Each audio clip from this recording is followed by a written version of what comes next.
जब दिमाग खुद से खेलने लगे, क्या आपने कभी ऐसा महसूस किया है कि आप अकेले होते हुए भी अकेले नहीं हैं? क्या कभी आपको अपने ही कमरे में किसी की परछाई दिखी है, लेकिन जब आपने गौर से देखा तो वहां कुछ नहीं था? अगर हाँ, तो यह सिर्फ आपकी कल्पना नहीं हो सकती। हो सकता है कि कोई आपकी पहचान चुरा रहा हो। एपिसोड 1, अजनबी परछाइयां। रात के 2 बजे थे। पूरे घर में गहरी खामोशी थी, लेकिन अदिति की आंखों से नींद कोसों दूर थी। माँ वो फिर से आई थी। अदिति पसीने से भीगी हुई थी, उसकी सांसें तेज हो रही थीं।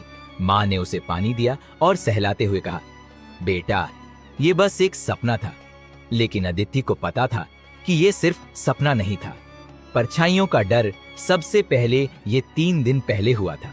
रात के समय अदिति के कमरे में हल्की सी आहट हुई थी। वो उठी और अपने मोबाइल की टॉर्च जलाकर देखना चाहा, लेकिन जैसे ही उसने पर्दा हटाया, खिड़की के दूसरी तरफ कोई खड़ा था। वो लंबा था, पतला था और पूरी तरह अंधेरे में डूबा हुआ। अदिति की हिम्मत नहीं हुई कि वो और करीब जाकर देखे। उसने धीरे धीरे पर्दा वापस लगा दिया और बिस्तर में जाकर आंखें बंद कर लीं। शायद ये मेरा भ्रम था, उसने खुद को समझाया। लेकिन जब उसने करवट बदली तो लगा कि कोई उसके बिल्कुल पास खड़ा है।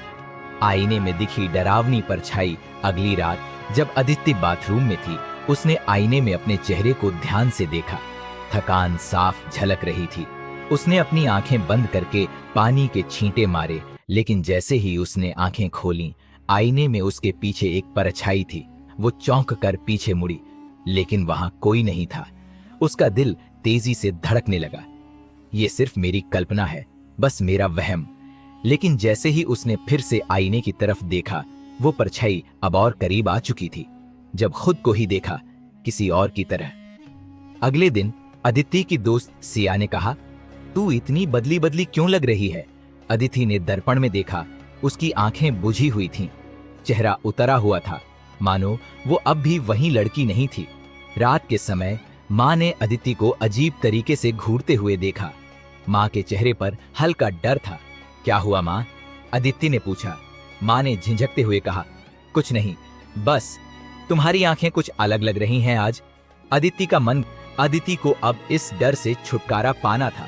उसने अपने कमरे में एक कैमरा सेट किया ताकि देख सके कि रात में क्या होता है। अगली सुबह जब उसने रिकॉर्डिंग देखी तो उसकी रूह कांप गई। रात के 3 बजे वो खुद बिस्तर से उठी, लेकिन उसका चेहरा बिल्कुल अजीब था। वो हिलती हुई अलमारी के पास गई, लेकिन जब कैमरे में उसने खुद को देखा तो पता चला असली अदिति अब भी बिस्तर में सो रही थी। तो फिर वो कौन थी जो चल रही थी? To be continued.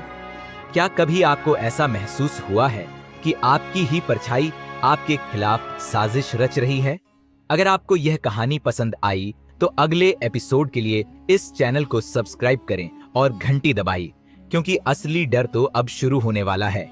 आइए देखते हैं एपिसोड 2 में क्या होगा। अदिति को अब यकीन हो गया है कि उसके साथ कुछ बहुत गलत हो रहा है।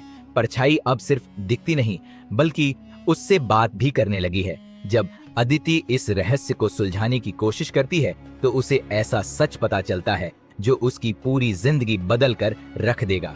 इस कहानी के हर मोड़ पर आपको लगेगा कि ये सिर्फ एक भ्रम है, लेकिन सच इतना खौफनाक होगा कि आप खुद पर ही शक करने लगेंगे।